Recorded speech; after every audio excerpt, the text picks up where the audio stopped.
मैं आदेश चौधरी युवा जाट महासभा अलीगढ़ से महानगर अध्यक्ष हूं और हमारी आज का जो इसका उद्देश्य है प्रेस वार्ता का वो ये है कि अभी पिछले कुछ दिनों से अलीगढ़ में अभी एक छात्र ने एनसीसी छात्र ने जब वहाँ धार्मिक नारे लगाए, धार्मिक नारों से जो संदेश देश को गया है वो एक दुखद है, निंदनीय है।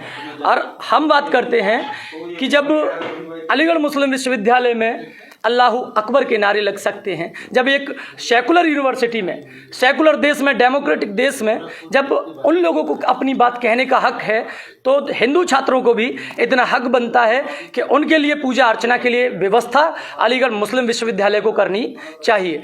क्योंकि जब अल्लाहू अकबर के नारे बड़ी तेज़ी के साथ वहाँ लग सकते हैं, तो जो 4000 हिंदू छात्र वहाँ पढ़ते हैं, तो उनके लिए भगवान श्री राम के मंदिर की व्यवस्था होनी चाहिए, जिससे कि उन्हें अपनी पूजा अर्चना करने में आसानी हो। यदि अलीगढ़ मुस्लिम विश्वविद्यालय भगवान श्री राम का मंदिर बनाने में सक्षम नहीं है, तो युवा जाट महासभा अलीगढ़ ऐलान करती है कि वह उन्हें 21 लाख रुपए चंदा जुटाकर मंदिर की स्थापना के लिए देगी। और मैं अनुरोध करता हूं वाइस चांसलर महोदय से कि वह जल्द से जल्द शीघ्र राम मंदिर का निर्माण अलीगढ़ मुस्लिम विश्वविद्यालय में कराएं। यूनिवर्सिटी में राम मंदिर निर्माण की आवश्यकता क्या पड़ी? अब इतना बड़ा स्पष्ट है कि जब अलीगढ़ मुस्लिम विश्वविद्यालय के हर हॉस्टल में इबादत के लिए छात्रों के लिए मस्जिदें बनाई गई हैं, तो ये बड़ा स्वाभाविक हो जाता है कि जो 4000 छात्र हिंदू पढ़ रहे हैं, तो उनकी भावनाओं का ख्याल रखते हुए उनके पूजा अर्चना के लिए वहाँ व्यवस्था होनी चाहिए। पत्र लिखा है कोई? जी, अलीगढ़ मैंने विश्वविद्यालय महोदय के नाम ये पत्र हम बाय पोस्ट अभी भेजेंगे। क्या डिमांड की है? इसमें यही डिमांड करी है कि जल्द से जल्द इन 4000 छात्रों की पूजा अर्चना की व्यवस्था की जाए, और यदि विश्वविद्यालय प्रशासन इसमें अक्षम है, तो हम मतलब जाट महासभा अलीगढ़ और देश का एक एक नागरिक, जैसे राम मंदिर के लिए 1-1 रुपये का चंदा जुटाकर यह मुहिम चलाई गई थी, ऐसे ही हम अलीगढ़ मुस्लिम विश्वविद्यालय में 1-1 रुपया चंदा जुटाकर इसमें राम मंदिर बनाने के कार्य करेंगे। क्या उद्देश्य है? मेरा नाम संजीव लाकड़ा है। मैं जो ये देश विरोधी मूवमेंट अक्सर अफजल हम शर्मिंदा है, तेरे कातिल जिंदा अकबर, वल्लाह अकबर, या जिस तरह की नेशनल ड्रेस एनसीसी की, जिसका एक पूरे देश में एक अलग ही चलन है। मैं भी एक कैडेट रहा हूँ एनसीसी का। हमें तो पहन के सिखाया जाता देश की सेवा करना, रक्षा का और संसाधन तैयार करना, लेकिन वो ड्रेस पहन के जिस तरीके से देश को तोड़ने वाली बात करें, मैं उसकी निंदा करता हूँ। पिछले 75 सालों में देश को एक बात सिखाई गई पाठ्यक्रम में, दूध मांगोगे तो खीर देंगे और कश्मीर मांगोगे तो चीर देंगे, लेकिन वो ऐसे बेहतर काम पब्लिक के लिए अपराध रहा है। बीते 3 बार मेरे खिलाफ 32 मुकदमे दर्ज किए गए कश्मीर में, आरपीसी एक्ट में। हम आईपीएस एक्ट को देखते हैं, RPC act, Ranbir penal code, तो फिर देश कहाँ बचा? 75 साल पहले वो राहुल गांधी के दादा ने शुरुआत की थी।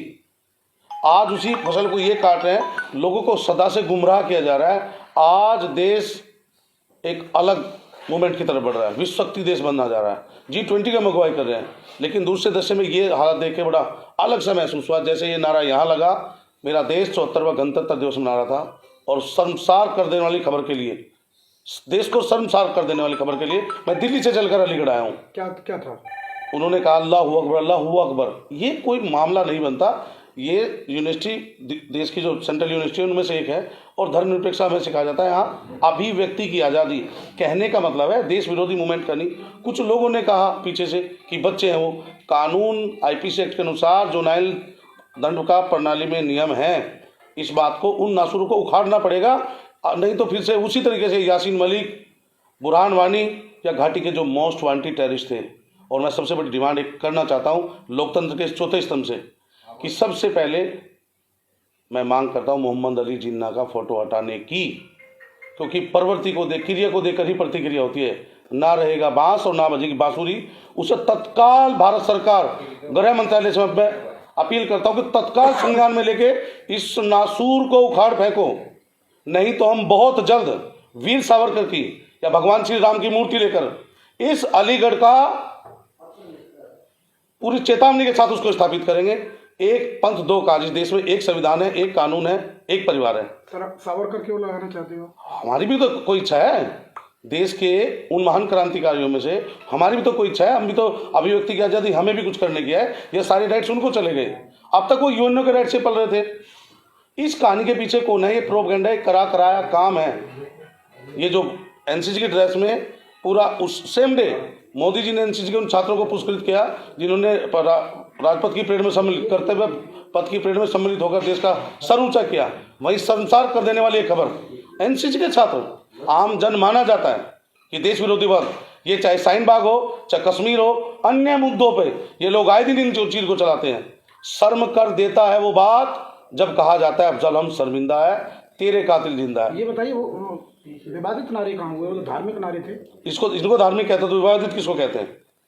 उस दिन वो ड्रेस पहन के, अगर एनसीसी का स्लोगन उनको याद नहीं है, मैं बता देता हूँ, हम सब भारतीय हैं, अपनी मंजिल एक है, हा हा एक है, हम सब भारतीय हैं। नेशनल कैडेट कोर 3 रंग का बना ये ढांचा छात्र जीवन से और सैन्य जीवन तक एक सीख देने वाला पाठ है, ना कि इस तरह की बातें कहने का प्लेटफॉर्म बनता है।